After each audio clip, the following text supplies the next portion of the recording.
Hey there, I'm Allan with Motility BodyWork, and today I would like to talk with you a little bit about incontinence. I first started in this portion of my work a couple years back when one of my clients, she came to me and said, I've got this problem and that problem. And what I noticed when I started working with her is that she was really stuck in her pelvis. And so as a therapist, I think, if something is stuck, let's see if we can get things moving again. We're not sure what good is going to happen, but we know something good is going to happen if we have more movement, more freedom, that sort of thing.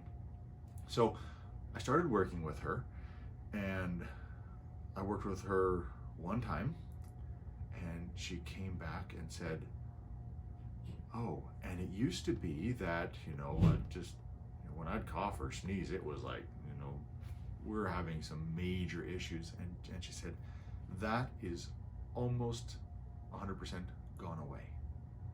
And so I thought, that's interesting. I gave her more mobility, more movement, and now her incontinence has disappeared. So I started to look into this a little bit more.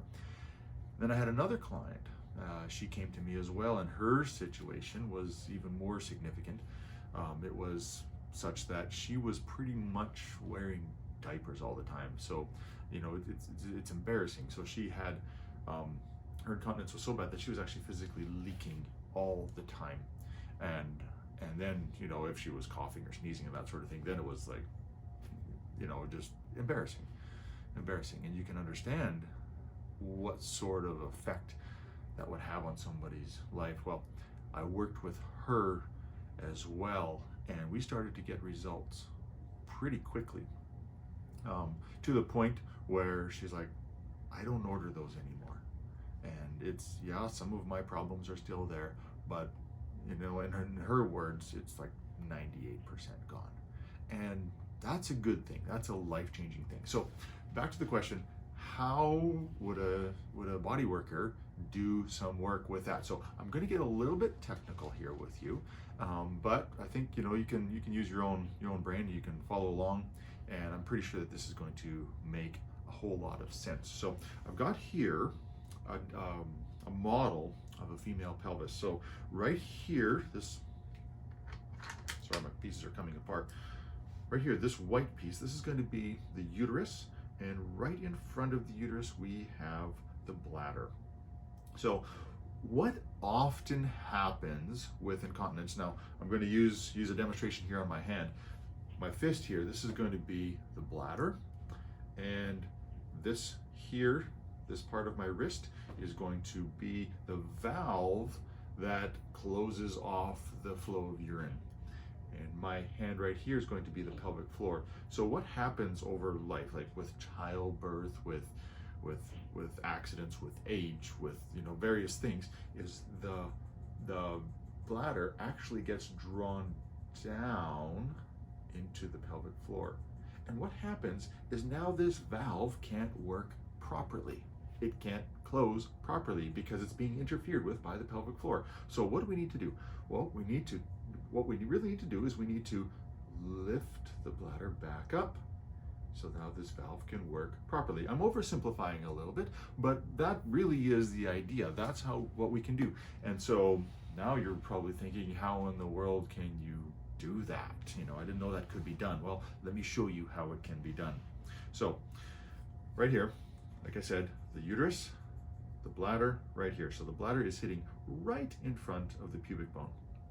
So what we need to do is we need to free up this bladder. This bladder needs to have movement. If it can have movement, we can have multiple things. One is it can expand more.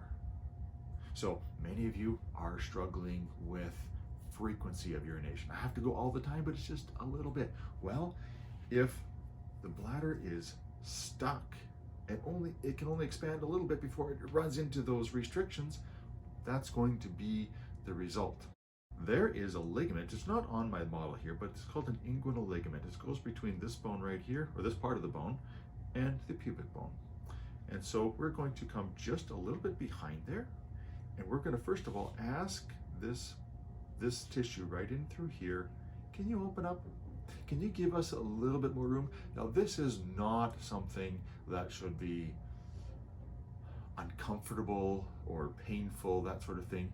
It's usually like, oh, yeah, I need that room in there. That's a good thing. And so we'll do a little bit of work to free up the tissue right in through here. And then, of course, we're going to do the same thing from the other side. Now, that's a very good place to start, but that's not the end of it. So then we are also going to do some work with the pelvic floor. Now, my model here, I want to show you. I've got the pelvic floor still on here. There's actually 3 pelvic floors. This is the genital pelvic floor, and so I want to show you that this is work that it's done in a sensitive area, but it's also done appropriately. This work is done through the clothing. So what we will do is we'll first of all give a little bit of pressure right into this bone right here. So this is the bone that you sit on.